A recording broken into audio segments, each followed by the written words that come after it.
Hey everybody, I'm Chris White with the American Battlefield Trust, and I'm standing outside of Logan's Fort, which is located in Stanford, Kentucky. And this is a really cool representation of what a frontier fort would look like. Now, this fort, Logan's Fort, was created by a man named John Floyd. Floyd will come out to this area in May of 1775, just after the firing or the shot heard around the world at Lexington and Concord. So we're right at the beginning of the American Revolution. He'll come out here to what will become Kentucky in 1792 to settle. Now, he'll establish his settlement here by planting about 400 acres of corn, puts that in the ground, and then leaves, because that's all he had to do to say that this land will be mine. But he will come back in March of 1776, and he, with a handful of other settlers, will start to put together a fort like you see behind me. This is not the original Logan's Fort, but we'll see a number of forts in this area. Fort Herod, which is over in Harrodsburg. We'll also see Fort Boonesborough, which is over in Boonesborough.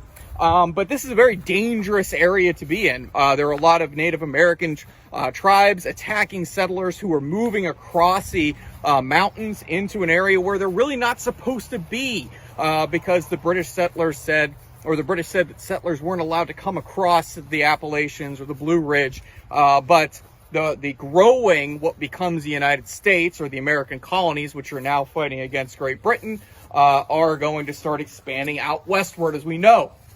But here at the fort in May of 1777, the settlers will be attacked by about 57 Native Americans as some of the ladies go out to milk some of the cows. They are going to be protected by a handful of some of the local men. They'll fall back here inside of the fort, and they'll be able to hold off this fort, or hold this fort, I should say. Fort Herod, Fort Boonesborough, they'll also be attacked in May and in August of 1777, but they do hold out. And because they hold out, Kentucky will eventually become a state in 1792, about 20 years after the actions here at Logan's Fort. But as you can see, this is a great representation. We have our blockhouses, which will protect the settlers.